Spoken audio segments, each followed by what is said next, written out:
Good morning students. मैं Varun Singh CBSE class 10th के science का चैप्टर 1। इस चैप्टर का नाम है बच्चों केमिकल रिएक्शंस एंड इक्वेशंस।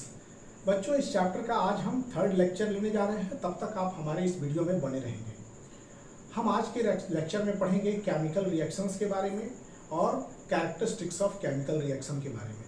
तब तक बच्चों वीडियो के अंत तक ध्यानपूर्वक बने रहें। तो चलिए स्टार्ट करते हैं केमिकल रिएक्शन और इक्वेशन में। Chemical reaction. First of all, you have to know about chemical reaction. So, what is chemical reaction? Chemical reaction. Chemical reaction क्या है? Chemical reaction first is that is chemical reaction में क्या होता है कि process involving chemical change, वो process जिसमें chemical change होता है उसको हम केमिकल रिएक्शन कहते हैं। तो the process involving chemical change is called chemical reaction. The process involving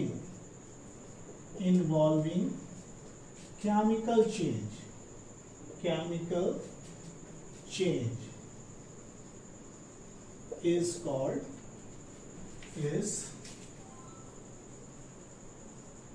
called chemical reaction, जिसमें केमिकल चेंज हो। Chemical change chemical changes are irreversible changes. और केमिकल सब्सटेंस जैसे कि मान लीजिए कि हम this is your magnesium plus oxygen, ये बर्न करके मैग्नीशियम ऑक्साइड बनाते हैं। वैन मैग्नीशियम को बर्न किया जाता है ऑक्सीजन में तो बनता है आपका मैग्नीशियम ऑक्साइड। तो इसमें केमिकल चेंज हो रहा है। Magnesium has different properties, oxygen have different properties, और ये दोनों जब आपस में कंबाइन करते हैं तो एक नया सब्सटेंस बनता है जो इन दोनों की प्रॉपर्टीज से बिल्कुल भिन्न होता है। तो so this is a chemical change. Chemical change is irreversible change. Okay, इसलिए ये केमिकल चेंज हुआ, रासायनिक परिवर्तन हम लोग हिंदी में कहेंगे। तो जिस केमिकल सब्सटेंस को हम इनिशियली लिए बच्चों, ये जो सब्सटेंस है मैग्नीशियम और ऑक्सीजन, इसको सबसे पहले हमने लिया इनिशियली टेकन। सबसे पहले किसको लिया? Magnesium plus oxygen. तो हमने मैग्नीशियम और ऑक्सीजन को लिया। इनिशियली कौन लिया गया था? हमें magnesium and oxygen was taken initially, जब तक वो रिएक्ट नहीं किया हुआ था, जब तक वो प्रोडक्ट में कन्वर्ट नहीं हुआ था। तो इनिशियली हमने ये लिया, तो इनिशियली लिया तो this is called reactant.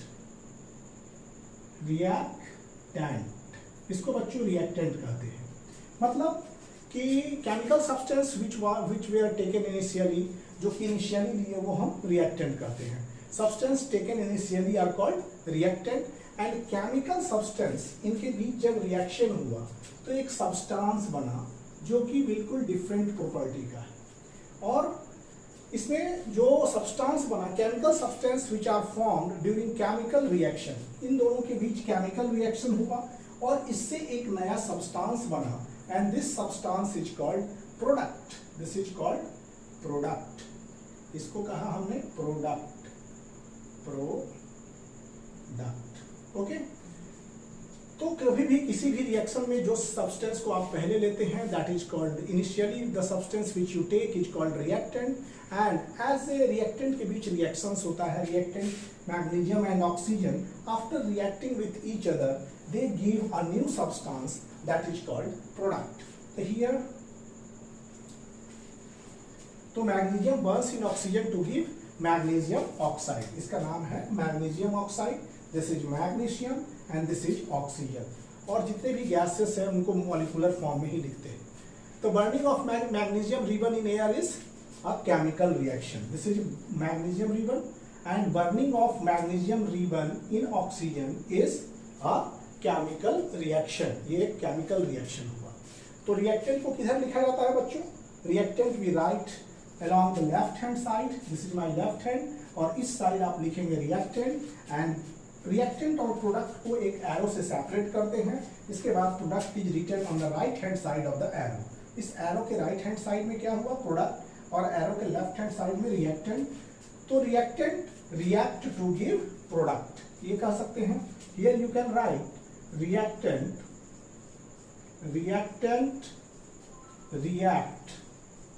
react to give product, and this product or reactant are different from each other chemically. ये रिएक्टेंट में जो एटम्स हैं वो ऑर्गेनाइज होते हैं, ऑर्गेनाइज होकर एक नया सब्सटेंस बनाते हैं, और नए सब्सटेंस की प्रॉपर्टी बिल्कुल डिफरेंट होती है जो सब्सटेंस हम इनिशियली लेते हैं। तो दिस इज केमिकल रिएक्शन। तो केमिकल रिएक्शन क्या है? Process involving chemical change. हमने यहाँ पर क्या लिखा? Process involving chemical change is called chemical reaction. अब केमिकल रिएक्शन के बाद characteristics of chemical reaction. Chemical reaction है तो केमिकल रिएक्शन को पहचानने के लिए उसकी कुछ कैरेक्टरिस्टिक्स है। तो केमिकल रिएक्शन के जो कैरेक्टरिस्टिक्स है उसको हम बता रहे हैं कि what are the characteristics of chemical reaction.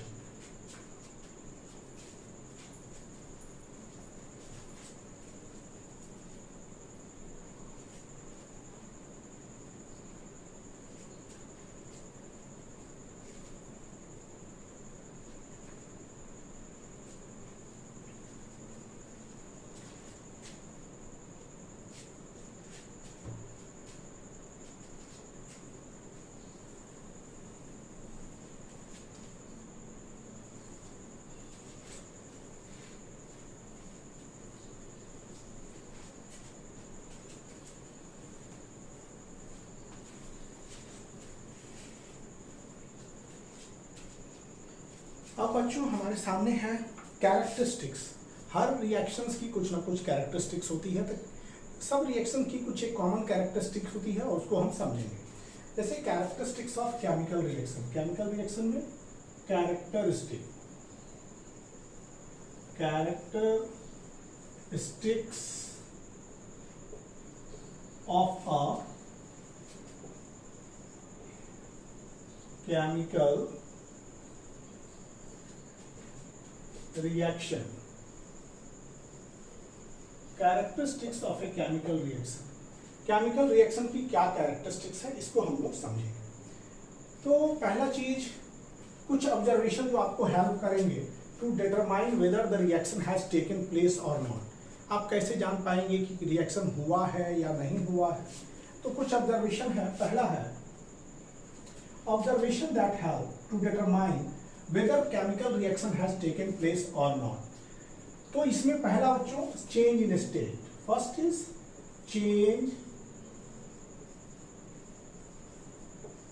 In state, अवस्था में परिवर्तन। हिंदी में से अवस्था में परिवर्तन। कुछ केमिकल रिएक्शन होते हैं जो कि पहचाने जाते हैं उनके स्टेट चेंज से। Some chemical reaction are characterised by change in state. तो जैसे गिवन सॉलिड वैक्स, जैसे in the form of candle, जैसे घर में सबके मोमबत्ती होंगी, खासकर दीपावली वगैरह में तो और कैंडल आप देखेंगे। जैसे व्हेन सॉलिड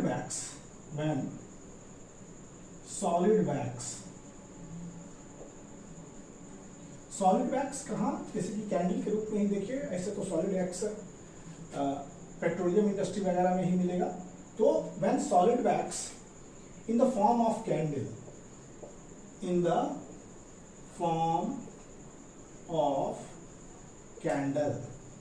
कैंडल के रूप में is burned।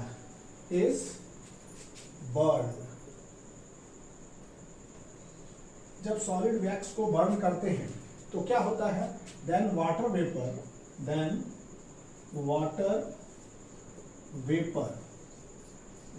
vapor and carbon dioxide are formed, and carbon dioxide are formed।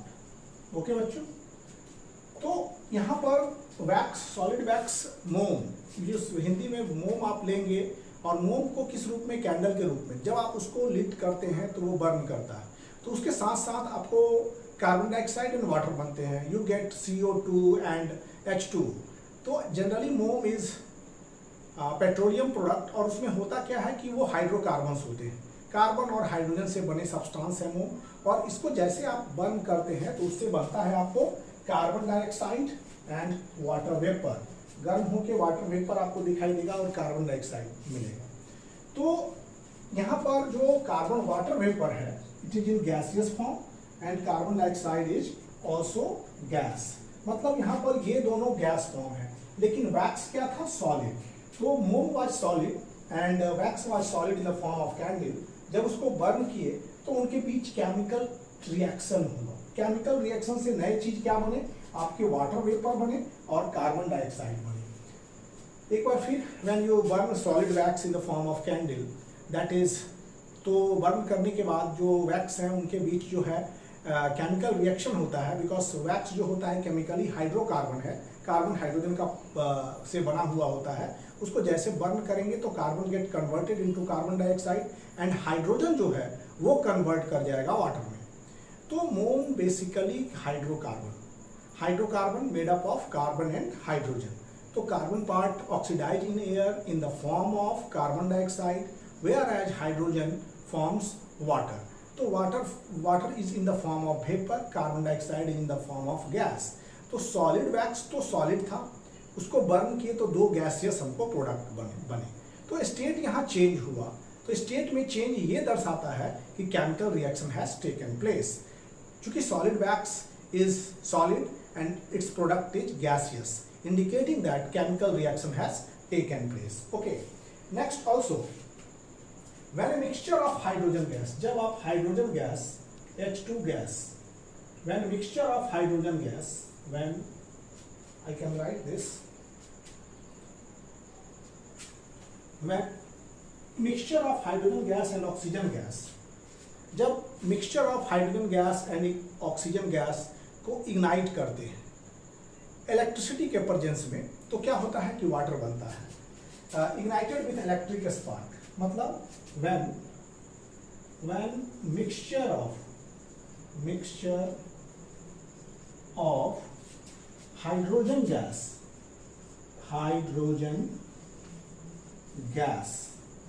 when mixture of hydrogen gas and oxygen gas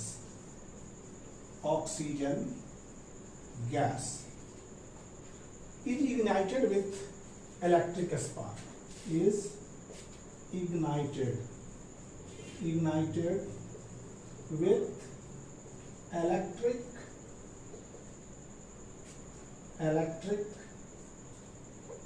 spark, उसको इग्नाइट करते हैं आप इलेक्ट्रिक स्पार्क के साथ एट रूम टेम्परेचर। ये काम कीजिएगा कब, रूम टेम्परेचर पर, at room temperature. Okay, liquid water is formed, liquid water is formed,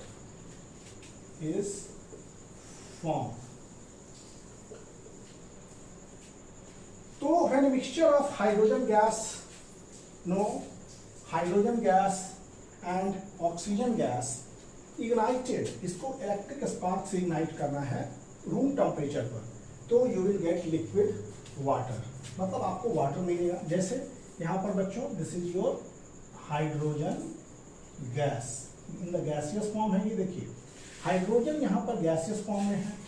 अब उसको इग्नाइट किया जा रहा है ऑक्सीजन के साथ, किसके प्रेजेंस में, in presence of electric spark, electric spark. तो क्या बन गया, बना नया चीज विथ नई property, that is water. Liquid water आपको बन गए। ओके, लिक्विड वाटर बना, नया चीज नई प्रॉपर्टीज के साथ क्या बना आपको, लिक्विड वाटर। दिस इज आपका जो गैस था वो हाइड्रोजन था और ऑक्सीजन के साथ उसको इग्नाइट किया गया था और बन गया लिक्विड वाटर। ओके, यहां पर इलेक्ट्रिक स्पार्क लगाया गया है। इलेक्ट्रिक स्पार्क देना बहुत जरूरी है, इलेक्ट्रिक स्पार्क। ओके, तो ये hydrogen oxygen was used as fuel cell also, ये फ्यूल सेल के रूप में इस्तेमाल किया गया था when Apollo 11 was to launch in space on moon। तो इलेक्ट्रिक स्पार्क इसमें फ्यूल सेल क्या था, oxygen and hydrogen, was a fuel cell used for the Apollo space programme in 1969 when Neil Armstrong, Michael Collins and Edwin Aldrin landed on the moon। और यही एक fuel का source था, hydrogen oxygen fuel cells. इनकी ये जो थे बहुत हाई एफिशिएंसी होती है इनकी, एटलीस्ट 70%, जो कि बहुत काफ़ी है एफिशिएंसी के लिए। तो जब mixture of hydrogen gas and oxygen gas ignited with electric spark at room temperature, liquid water, hydrogen water is formed। Nature देखिए, शुरू में हम टॉपिक पर आते हैं कि गैस गैस दोनों गैस थे और नया सब्सटेंस बना लिक्विड। तो मतलब कि ये दिखाता है कि केमिकल रिएक्शन कब टेक प्लेस होगा, जब उसके स्टेट में चेंजिंग होगा, अवस्था में चेंजिंग होगी, हम इजीली ऑब्जर्व कर सकते हैं कि reaction has taken place. Okay, this is the characteristics of a chemical reaction. Now chemical reaction दूसरा क्या होता है, हम लोग चेंज इन स्टेट को देखा, अब दूसरा चेंज इन कलर। अगर किसी रिएक्शन में अगर कोई सब्सटेंस अपना कलर चेंज कर रहा है, that means chemical reaction is taking place. इसका अर्थ होता है कि केमिकल रिएक्शन हुआ है। अब दूसरा टॉपिक में चेंज इन कलर है, कलर कब चेंज करेगा, केमिकल रिएक्शन हुआ है तब। अभी हमने पढ़ा change in state.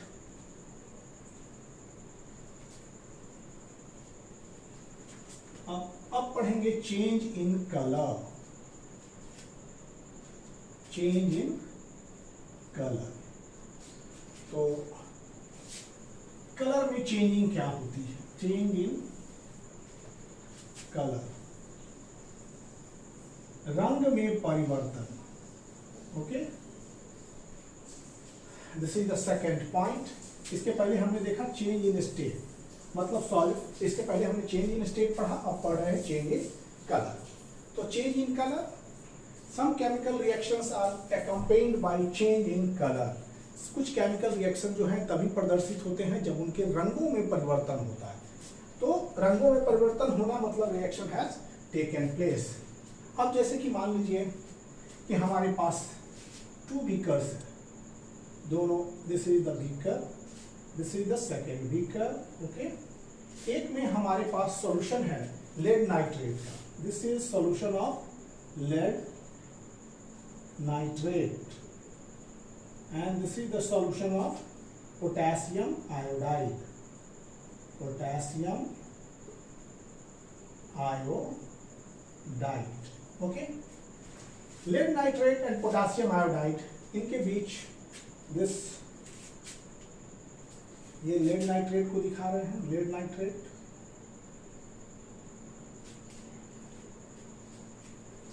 Lead nitrate and potassium iodide.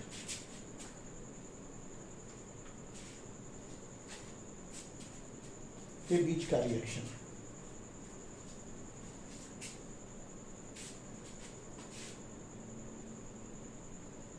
This is lead nitrate and this is your potassium iodide solution। ये दोनों सॉल्यूशन जो है, जिससे ए में लेड नाइट्रेट, बी में पोटेशियम आयोडाइड। तो इनके बीच रिएक्शन को स्टडी करेंगे हम। दोनों के एक्वस सॉल्यूशन को, लेड नाइट्रेट और पोटेशियम आयोडाइड को, 2 अलग अलग टेस्ट ट्यूब में लेते हैं। दोनों के जो कलर होते हैं ये क्लियर दिखाई देंगे और ये कलरलेस होंगे, मतलब कि both the solution are clear and colorless। ये दोनों solution, both the solution are clear and colorless। colorless, दोनों solution क्या है, clear भी है और colorless भी है। अब क्या है कि दिस इज पोटेशियम आयोडाइड, इसको रिप्रेजेंट करते हैं KI से। अब इसके सॉल्यूशन को आप लेड नाइट्रेट के सॉल्यूशन में डाल दें और तो इस सॉल्यूशन को कहाँ डालेंगे, लेड नाइट्रेट के सॉल्यूशन में। तो लेड नाइट्रेट के पास जब डालेंगे तो ये सॉल्यूशन है लेड नाइट्रेट का और उसमें हमने डाल दिया पोटेशियम आयोडाइड। तो इसके बाद क्या हुआ, डाल दिया। तो आफ्टर एडिंग KI सॉल्यूशन, यहाँ पर after adding KI solution in lead nitrate solution.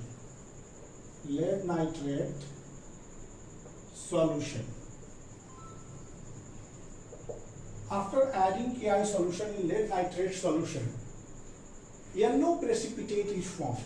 कैसा precipitate? एक येलो रंग का precipitate होता है जो कि बनता है. I have no yellow color, तो इसको रेड से दिखा रहे हैं. येलो precipitate जो होगा वो नीचे बनता है. हमारे पास I don't have a yellow color, इसको रेड से दिखा दिए और समझिए येलो precipitate. तो after adding KI solution in lead nitrate solution, तो क्या होता है बच्चों? Yellow PPT, this is yellow precipitate. PPT कहने का अर्थ है yellow precipitate is form due to formation of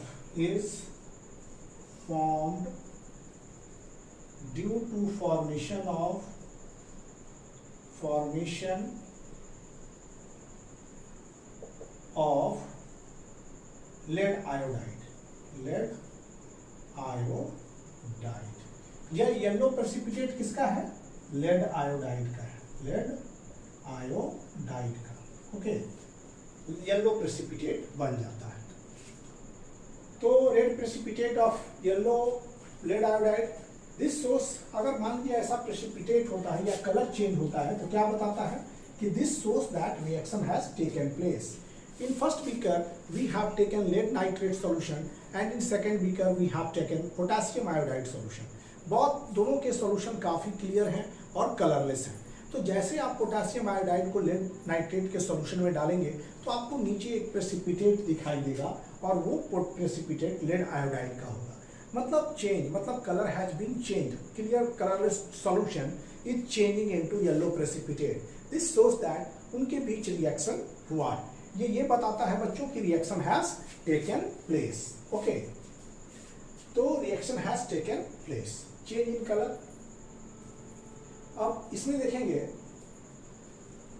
कि व्हेन रेड लेड ऑक्साइड, दूसरा और देखेंगे कि रेड लेड ऑक्साइड के साथ जब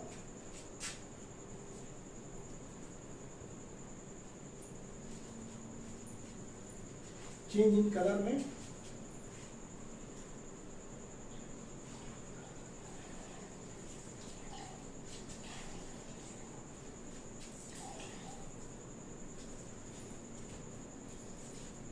पढ़ रहे हैं हम लोग characteristics of a chemical reaction और इसमें पढ़ रहे हैं हम लोग चेंज इन कलर.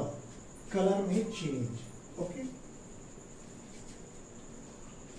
तो चेंज इन कलर में when red lead oxide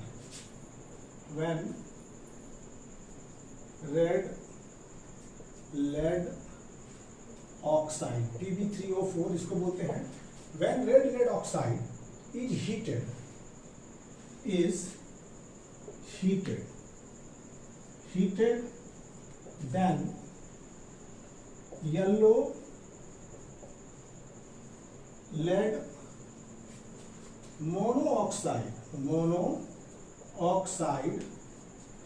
is formed. Okay बच्चों, जब रेड लेड को आप हीट करेंगे, when red lead oxide is heated then yellow lead monoxide is formed. जैसे रेड लेड किसको बोलते हैं? Pb3O4. This is red lead, so called sindoor also sometimes. And red lead oxide को आपने क्या किया? इसको हीट कर दिया. जब हीट करेंगे तो बनेगा आपका लेड ऑक्साइड. क्या बना आपको? Lead oxide. बाकी दूसरा कुछ नहीं है. तो जो गैस निकलेगा वो क्या निकलेगा? ऑक्सीजन गैस इज लिबरेटेड और this is solid.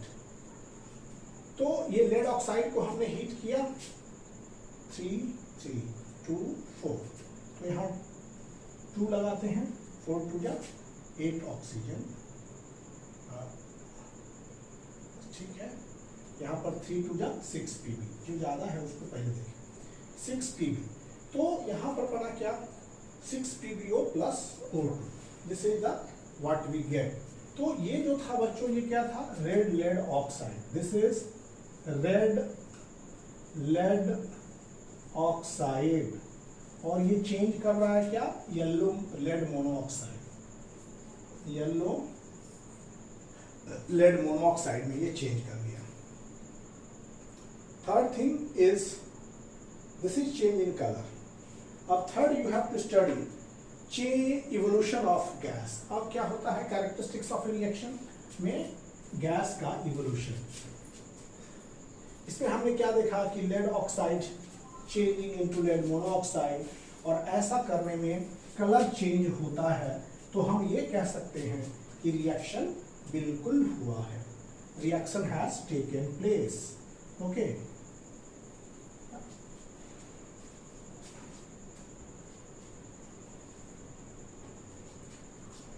We are studying characteristics of a chemical reaction. इसमें दो पढ़ा, और first was your change in state, second is your change in colour, और थर्ड पढ़ रहे हैं evolution of gas. Third we are going to study about evolution of gas. अब पढ़ेंगे हम लोग, third is your evolution of gas. Gas के evolution के बारे में पढ़ें, इवोल्यूशन ऑफ गैस। इसमें क्या होता है कि some chemical reaction are accompanied, some chemical reaction are accompanied with, some chemical reaction are accompanied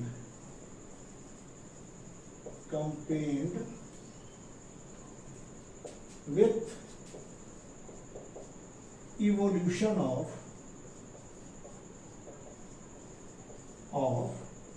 gas. कुछ केमिकल रिएक्शन में गैस निकलते हैं। अगर किसी रिएक्शन में गैस निकलते हैं तो हम कहेंगे reaction has taken place. Okay, कुछ केमिकल रिएक्शन क्या होते हैं, there is a evolution of gas. उसमें क्या होता है, evolution of gas. Some chemical reaction are accompanied with evolution of gas, with the gas.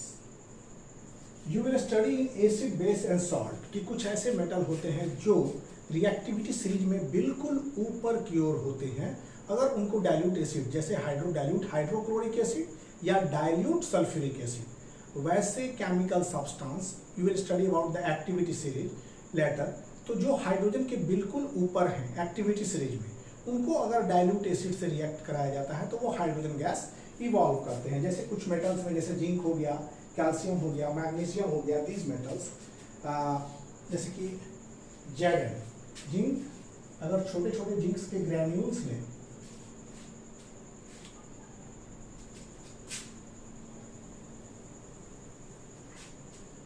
Zinc granules Zn solid, इसमें अगर हाइड्रोक्लोरिक एसिड से इसको रिएक्ट कराते हैं, you will gate hydrogen gas plus salt बनेगा ZnCl2। तो यहां पर हाइड्रोजन गैस इवॉल्व हुआ है।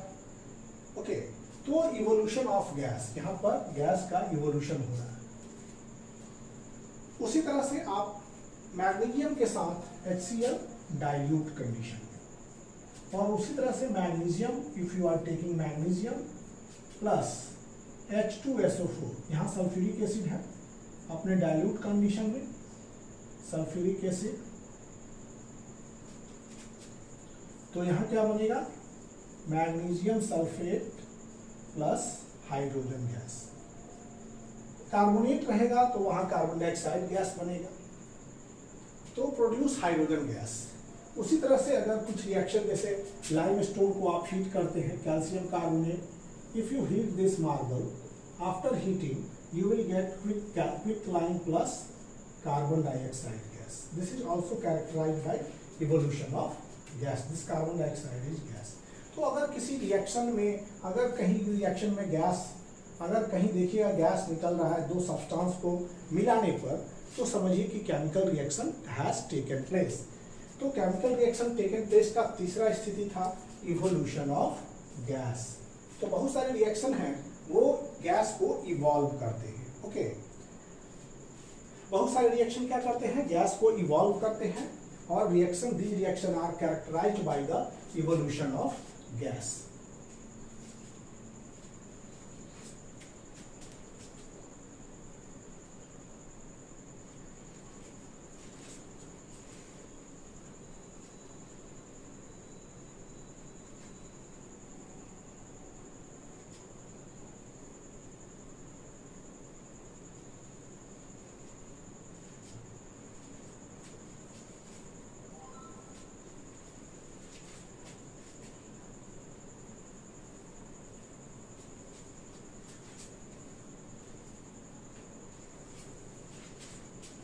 अब है दूसरा चेंज इन टेम्परेचर। अब है fourth is change in temperature. Change in temperature, तापक्रम में परिवर्तन। इससे भी पता चलता है कि chemical reaction has taken place. तो some chemical reaction occur with the change in heat energy. कुछ केमिकल रिएक्शन ऐसे होते हैं जो कि संपन्न होते हैं और उनके हीट एनर्जी में बदलाव आता है। There is a change in heat energy. तो केमिकल रिएक्शन में चेंज इन टेम्परेचर का अर्थ हो गया some chemical reaction occur, some chemical reaction,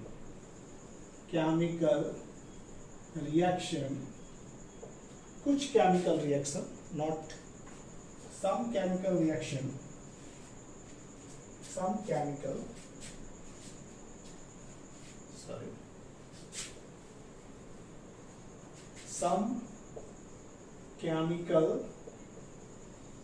reaction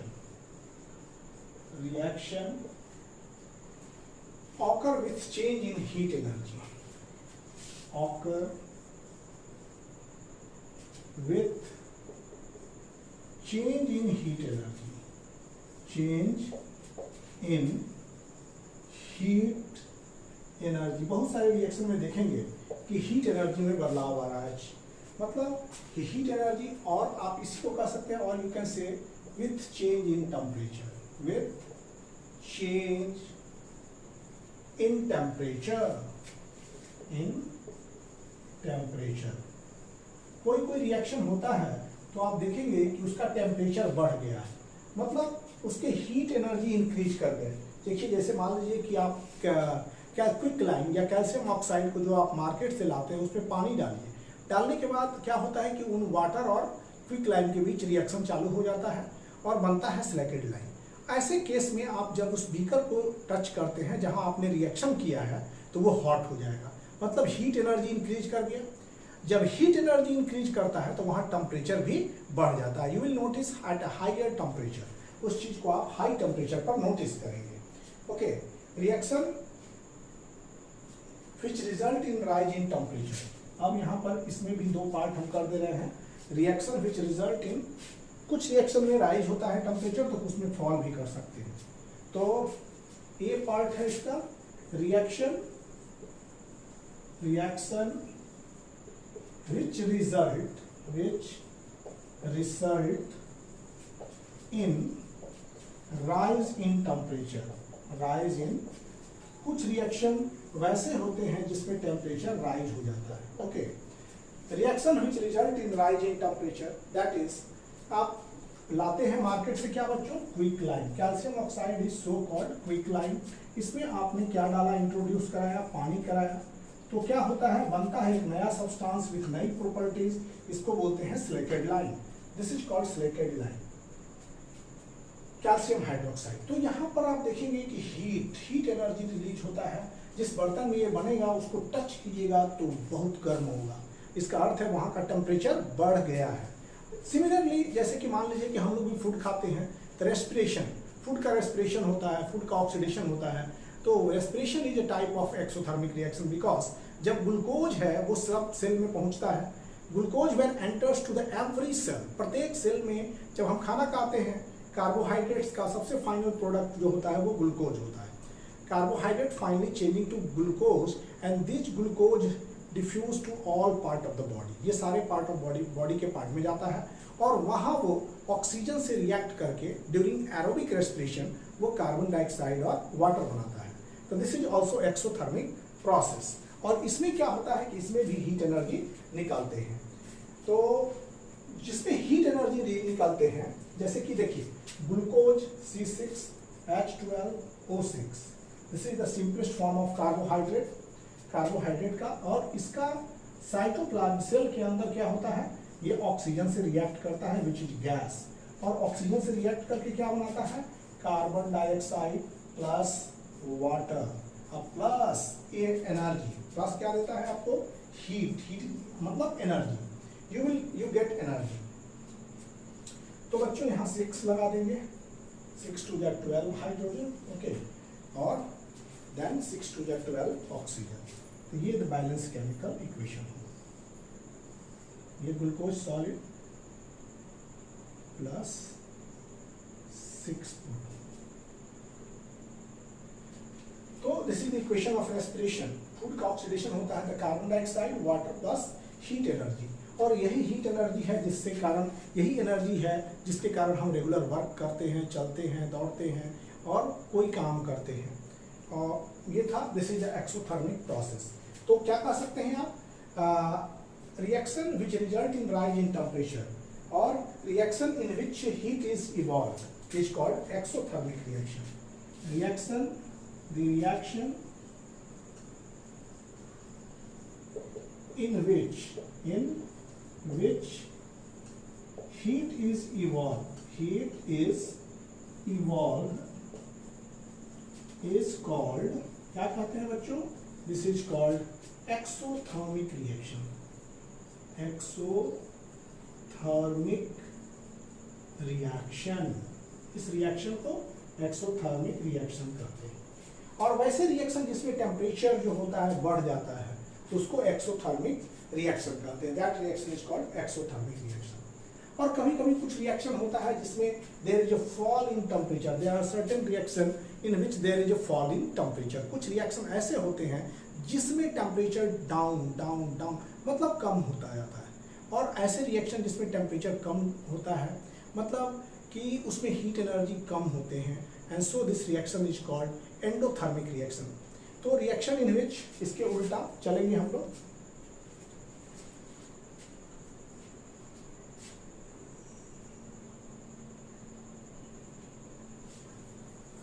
अब कुछ रिएक्शन विच रिजल्ट विथ, ये राइज इन टेम्परेचर के साथ था,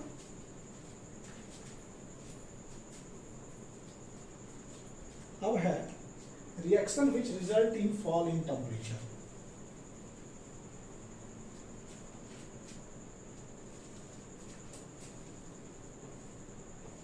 ए पार्ट हमने पढ़ा, और बी में क्या है, reaction which result in fall in temperature. Reaction which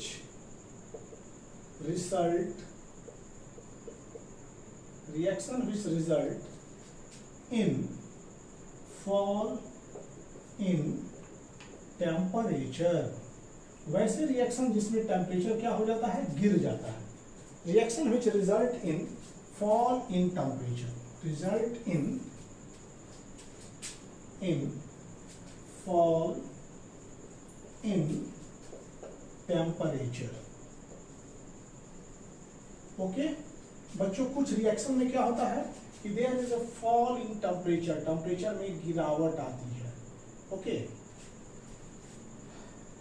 that is in which heat is observe, आप कह सकते हैं, और that is in which heat is a form of energy, heat in which heat is absorbed,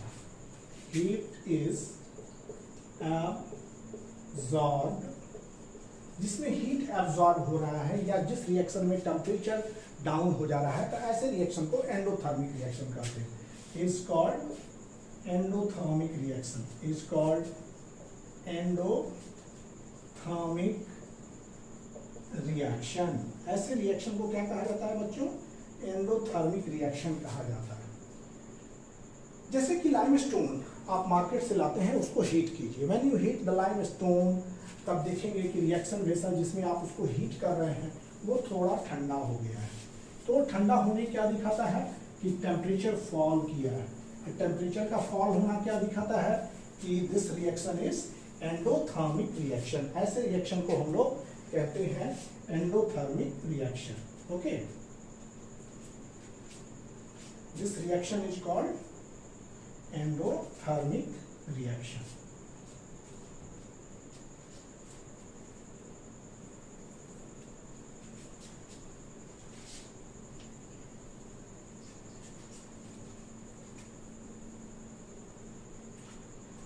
Absorbed is called endothermic reaction। तो जैसे कि आप limestone के बारे में जान रहे हैं, you know about the limestone. Calcium carbonate, so called marble, so called limestone. CaCO3 is called limestone, marble, chalk, limestone, marble, different forms of calcium carbonate। ये सब क्या है? कैल्शियम कार्बोनेट के ही डिफरेंट रूप हैं। तो कैल्शियम कार्बोनेट को क्या कर रहे हैं हम? We are providing heat energy, heat. तो क्या होता है, ये बन जाता है हीट देने पर calcium oxide plus CO2, this is gas. तो carbon dioxide gaseous form, solid. तो रिएक्शन वेसल्स को आप चेक करेंगे तो ये ठंडा हो जाता है, मतलब एंडोथर्मिक रिएक्शन। अगर हीट को इधर लगा रहे हैं तो समझिए एंडोथर्मिक है, हीट को इधर लगा रहे हैं तो समझिए एक्सोथर्मिक है। If we are putting heat towards the reactant side, अगर हम हीट को रिएक्टेंट की तरफ प्लस करके लगा रहे हैं तो इसको आप समझना है कि दिस इज एंडोथर्मिक रिएक्शन। अगर हम हीट को प्लस करके प्रोडक्ट साइड यूज कर रहे हैं तो समझना है एक्सोथर्मिक रिएक्शन। तो अब इसमें क्या होता है कि जैसे मान लीजिए कि बेरियम हाइड्रोक्साइड और अमोनियम क्लोराइड को अगर बीकर में हम डाल देते हैं तो टेम्परेचर फॉल डाउन हो जाता है। When बेरियम, क्या करेंगे हम लोग? When barium hydroxide is added, ये भी बात याद रखिए, when barium hydroxide, barium hydroxide, hydroxide, formula इसका BaOH the whole twice, barium hydroxide is added to ammonium chloride, ammonium chloride in a beaker, chloride, ammonium chloride, इसको नौसादर भी बोलते हैं, NH4Cl। अगर इसको बीकर में लेते हैं तो temperature of beaker falls down. तो क्या लिखा? When barium hydroxide is added to ammonium chloride in a beaker, in a beaker, then the temperature of beaker, temperature of beaker falls down, falls down। Beaker का temperature नीचे आ जाता है, मतलब आपको ठंडा महसूस होगा। तो ऐसे रिएक्शन को एंडोथर्मिक रिएक्शन कहते हैं। तो यहाँ पर हमने क्या यूज किया है कि ammonium chloride NH4Cl plus BaOH the whole twice. तो बनेगा क्या आपको? बेरियम क्लोराइड प्लस आपको बन जाएगा अमोनियम हाइड्रोक्साइड। तो बेरियम हाइड्रोक्साइड के सॉल्यूशन में अगर हम अमोनियम क्लोराइड डालते हैं तो बीकर का जो सॉल्यूशन जो है, जिस बीकर में इसको कंडक्ट किया जा रहा है, वो ठंडा हो जाता है। तो this shows that chemical reaction has taken place. तो यहाँ पर क्या है, केमिकल रिएक्शन को कैसे समझ पाएंगे? अगर टेम्परेचर में चेंजिंग हो रहा है तो इससे भी हम समझ सकते हैं कि chemical reaction has taken place. Temperature में चेंजिंग होना क्या दर्शाता है? तो chemical reaction has taken place. तो हमने क्या सीखा आज? हमने आज सीखा बच्चों की कैरेक्टरिस्टिक्स ऑफ केमिकल रिएक्शंस में कैसे हम समझेंगे कि केमिकल रिएक्शन हुआ है। इसमें change in state first was, second was change in colour, third was evolution of gas and fourth was change in temperature. इन सारी चीजों से हम समझ सकते हैं कि chemical reaction has taken place. Okay, तो ये बच्चों ये जो हमारा चैप्टर है, चैप्टर 1, इस चैप्टर का नाम है केमिकल रिएक्शन एंड इक्वेशन। और इस चैप्टर का आज थर्ड लेक्चर यहीं समाप्त हो रहा है। अगले लेक्चर में फिर मिलेंगे, तब तक thank you for watching videos. Please like share and subscribe the channel. Thank you.